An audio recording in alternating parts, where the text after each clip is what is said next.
नमस्कार साथियों, बहुत बहुत स्वागत है आपका अपना YouTube चैनल अमृत ज्ञान पर। साथियों, आज इस वीडियो के माध्यम से हम बात करेंगे कुंडली के सभी 12 भावों में चंद्रमा का फल।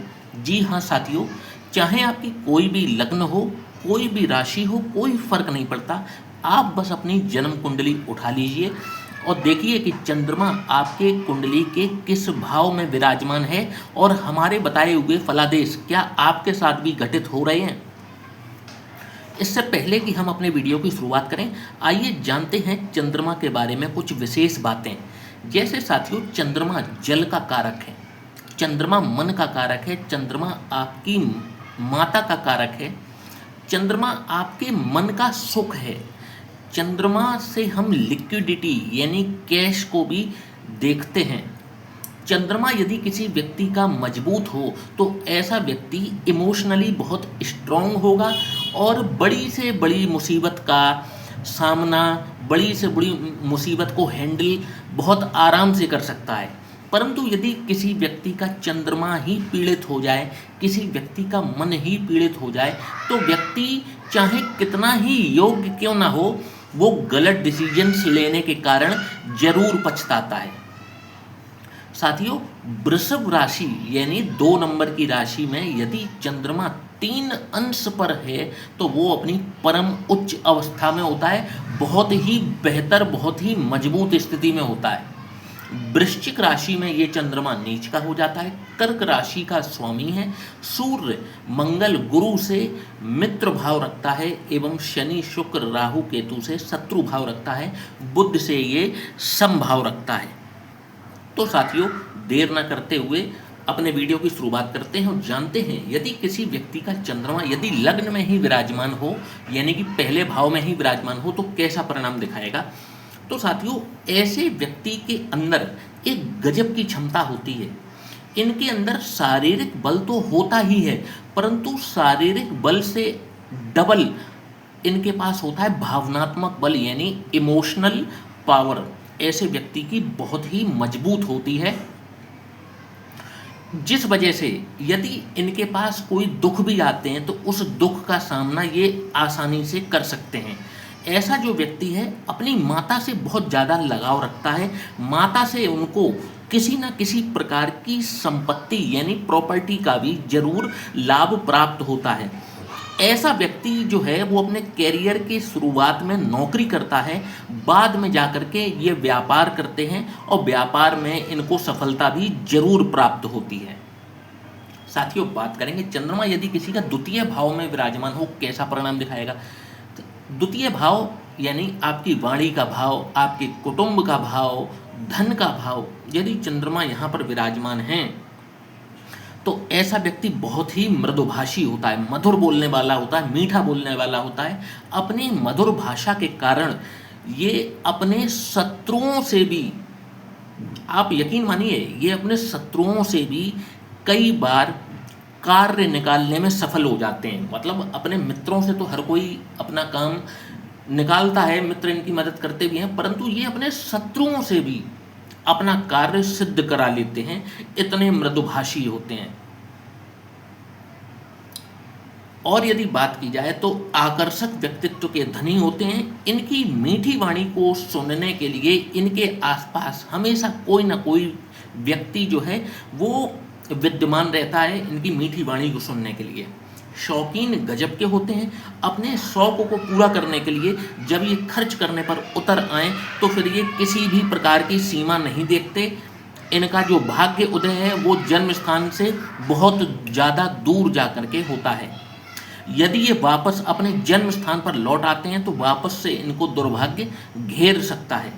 साथियों, बात करेंगे यदि किसी का चंद्रमा तृतीय भाव जो कि पराक्रम का भाव है, यदि यहाँ पर चंद्रमा विराजमान है तो कैसा परिणाम दिखाएगा।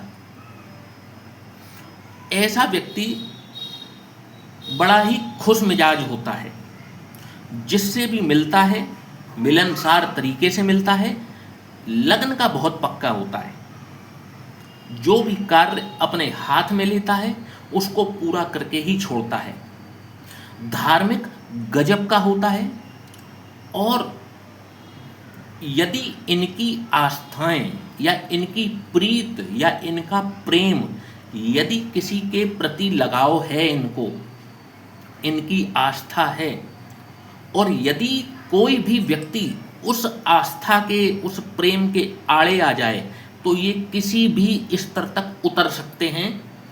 अपनी आस्था के प्रति, अपने प्रेम के प्रति ये किसी से भी झगड़ा कर सकते हैं और किसी भी हद तक जा सकते हैं। श्वास और कफ से संबंधित कोई ना कोई रोग इनको हमेशा बना रहता है। साथियों, बात करेंगे यदि चंद्रमा किसी का चतुर्थ भाव में विराजमान हो, कैसा परिणाम दिखाएगा। चतुर्थ भाव आपकी माता का भाव, आपकी प्रॉपर्टी का भाव, आपके सुख का भाव। यदि यहाँ चंद्रमा विराजमान हैं तो ऐसा व्यक्ति अपनी आर्थिक सीमा से अधिक दान करने का कौशल रखता है। दान करते समय ये व्यक्ति ये नहीं सोचता या ये नहीं देखता कि इसकी जेब में कितना धन है, बस ये दान किए जाता है, बलिदान दिए जाता है। और यही कारण है कि इनको सम्मान हमेशा प्राप्त होता है। जहाँ पर भी, चाहे ये कार्यस्थल पर हो, चाहे ये समाज में हो, चाहे परिवार में है, इनको सम्मान की प्राप्ति हो ही जाती है। तो इनको सम्मान की प्राप्ति हर जगह हो ही जाती है। इनके अंदर एक और बहुत अच्छी क्वालिटी देखने में आती है, और वो होती है अपने शत्रुओं को तुरंत माफ कर देने की। इनका जो भाग्योदय है वो विवाह के पश्चात ही होता है, और इनको अपनी माता से बहुत ज़्यादा लगाव रहता है, जीवन भर रहता है। अपनी माता के ये भक्त, मान लीजिए कि ये अपनी माता के भक्त होते हैं। साथियों, बात करेंगे चंद्रमा यदि किसी का पंचम स्थान में विराजमान हो तो कैसा परिणाम दिखाएगा। ऐसा व्यक्ति बहुत ही चंचल प्रकृति का होता है, बहुत ही शरारती होता है। इनकी जो पहली संतान होती है वो एक कन्या के रूप में इनको प्राप्त होती है। ऐसा व्यक्ति चरित्र का बहुत ही दृढ़ होता है, चाहे कैसी भी परिस्थिति आ जाए वो कभी भी अपने चरित्र से समझौता नहीं करता। आकस्मिक धन, अनसर्टेन मनी, अनसर्टेन गेन की प्राप्ति इनको जीवन में कई बार होती रहती है। साथियों, बात करेंगे यदि चंद्रमा किसी का छठवें भाव में विराजमान हो कैसा परिणाम दिखाएगा। जब भी किसी का चंद्रमा छठवें भाव में हो तो ये कोई बहुत अच्छी पोजीशन चंद्रमा के लिए तो नहीं है। ऐसे व्यक्ति को श्वसन तंत्र, खांसी, जुखाम, नजला, इस प्रकार का रोग हमेशा बना रहता है। ऐसा व्यक्ति जो है कामातुर बहुत होता है। अपनी काम वासना पर इनका कोई नियंत्रण, कोई कंट्रोल नहीं होता। खर्च भी ये अपनी आय से अधिक करते हैं। आँखों से संबंधित कोई ना कोई नेत्र रोग इनको जरूर बना रहता है। साथियों, बात करेंगे चंद्रमा यदि किसी का सप्तम स्थान में हो तो कैसा रिजल्ट दिखाएगा। सप्तम भाव यानी आपके जीवन साथी का भाव, विवाह का भाव, आपके पार्टनरशिप का भाव, बिजनेस का भाव। जब भी चंद्रमा यहाँ पर विराजमान होगा तो कैसा परिणाम दिखाएगा। ऐसा व्यक्ति बहुत ही कल्चर्ड होता है, बहुत ही कल्चर्ड, बहुत ही सभ्य होता है, साथ ही बहुत ही धैर्यवान होता है। इनको किसी कार्य की जल्दबाजी नहीं होती। जब तक ये प्रत्येक बात को पूरी तरीके से कसौटी पर कस नहीं लेते, कभी भी कदम आगे नहीं बढ़ाते। राजनीति में भी ये अपना भाग्य आजमा सकते हैं, इनको सफलता जरूर मिलती है। जातक का जो भाग्योदय है वो इनके जन्म स्थान से बहुत दूर जाकर के ही होता है। सफलता का स्वाद ये घर से दूर जाकर ही चख पाते हैं। साथियों, बात करेंगे चंद्रमा यदि किसी का अष्टम स्थान में हो तो कैसा रिजल्ट दिखाएगा। साथियों, अष्टम भाव अपने आप में एक आयु का भाव तो है ही, परंतु कष्टों का भी भाव है, आपके जीवन की रुकावटों का भी भाव है। चंद्रमा का यहाँ पर बैठना भी कुछ अच्छे संकेत नहीं देता। ऐसा व्यक्ति नकारात्मक विचारों का यानी नेगेटिव थॉट्स, ऐसे व्यक्ति अपने पास बहुत ज़्यादा समय तक रखता है। अपने पास्ट से, अपने अतीत से ये कभी भी पीछा नहीं छुड़ा पाते। अतीत में इनके जो भी परेशानियां रही हैं, जो भी इनके साथ घटनाएं घटी हैं, उसको ये जीवन भर बार बार नेगेटिविटी को लेकर के बार बार याद करते हैं, जो कि कहीं ना कहीं इनके भविष्य पर भी इम्पैक्ट डालता है।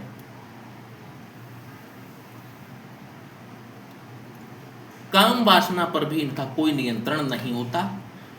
ईर्ष्यालु यदि कहें तो कोई भी कंचित भी अतिशयोक्ति नहीं होगी, जिसे हम जेलसी कहते हैं। ऐसे व्यक्ति के अंदर ये भी कूट कूट कर भरी होती है। अपना व्यापार ठीक से न चला पाने के कारण कई बार ये डिप्रेशन में भी चले जाते हैं। साथियों, बात करेंगे चंद्रमा यदि किसी का नवम भाव में हो कैसा परिणाम दिखाएगा। ऐसे व्यक्ति को जिसका चंद्रमा नवम भाव में है, ऐसा व्यक्ति या तो संतान से वंचित रहता है या उसको संतान पक्ष से कोई ना कोई समस्या, कोई ना कोई दुख हमेशा रहता है। धार्मिक कार्यों में इनका बहुत ही गहरा लगाव होता है। समय, पैसा, सारी चीजें ये धार्मिक कृत्यों को जरूर देते हैं। कर्म योगी कहें तो कोई भी अतिशयोक्ति नहीं होगी। अपने जन्म स्थान से बहुत दूर जाकर ही इनको सफलता प्राप्त होती है। धार्मिक गजब के होते हैं। ईश्वर में इनकी आस्था बहुत बड़ी होती है और आध्यात्मिक एक्सीलेंस पर भी ये जीवन में जरूर जाते हैं। जितना ये ईश्वर के चरणों में जाएंगे, शरण में जाएंगे, उतना ही जीवन में तरक्की करते हैं। साथियों, बात करेंगे दशम भाव में यदि किसी का चंद्रमा विराजमान हो तो कैसा परिणाम दिखाएगा। तो ऐसा व्यक्ति जिसका चंद्रमा दशम भाव में हो स्पेशलिस्ट अर्थात विशेषज्ञ होता है और अपनी विशेषज्ञता से संबंधित यदि व्यापार करे तो वो अकूत संपत्ति अर्जित कर सकता है। वर्कोहॉलिक होते हैं और अपने कार्य का इनको बहुत बड़ा नशा होता है। जिस दिन ये कार्य ना करें इनको बेचैनी सी प्रतीत होती है और अपने खानदान में सबसे ज़्यादा तरक्की करने वाला व्यक्ति भी ये जरूर बन जाता है। साथियों, बात करेंगे चंद्रमा यदि किसी का एकादश भाव में हो तो कैसा परिणाम दिखाएगा। ऐसा व्यक्ति चंचल होता है, शौकीन होता है। इसके अंदर अवगुण और सद्गुण यानी खराब गुण और अच्छे गुण दोनों संतुलित रहते हैं, बैलेंस रहते हैं। संतान इनको बहुत ही आज्ञाकारी मिलती है। यदि बात की जाए राजनीति की तो ये अपना भाग्य आजमा सकते हैं, इनको सफलता जरूर प्राप्त होगी। परंतु चाहे ये राजनीति में चले जाएं, किसी पार्टी को ज्वाइन कर लें, किसी संगठन को ज्वाइन कर लें, संगठन की राजनीति में हो, परंतु 60 वर्ष की आयु के पश्चात ये अपने धार्मिक कारणों के चलते अपने कैरियर को स्वतः ही त्याग देते हैं। मतलब धर्म में इनकी इतनी ज़्यादा रुचि बढ़ जाती है, ईश्वर में इतनी ज़्यादा आस्था बढ़ जाती है कि ये सब मोह माया को त्याग देते हैं। साथियों, बात करेंगे चंद्रमा यदि किसी का द्वादश भाव यानी व्यय भाव में हो तो कैसा परिणाम दिखाएगा। सबसे पहली बात, ऐसे व्यक्ति को नेत्रों से संबंधित कोई ना कोई रोग जरूर होता है। श्वसन तंत्र से संबंधित कोई ना कोई रोग सदैव बना रहता है। अपने क्रोध पर इनका कोई काबू नहीं होता और क्रोध के कारण बहुत अमूल्य चीज और बहुत से अमूल्य अवसर ये कई बार गवा बैठते हैं। इंट्रोवर्ट होते हैं, ज़्यादा किसी से बात करना पसंद नहीं करते, खर्चीले भी जरूरत से ज़्यादा होते हैं। तो साथियों, ये था हमारा आज का एपिसोड चंद्रमा के ऊपर, जिसमें हमने चंद्रमा के कुछ जो गुण हैं वो प्रत्येक भाव में आपसे साझा किए हैं। आशा करता हूं कि आज का ये वीडियो आपको पसंद आया होगा। यदि आपको भी कुछ इसी प्रकार के रिजल्ट चंद्रमा के मिलते हैं तो हमें कमेंट बॉक्स में आकर के जरूर बताइएगा, हमारा भी उत्साहवर्धन होता है।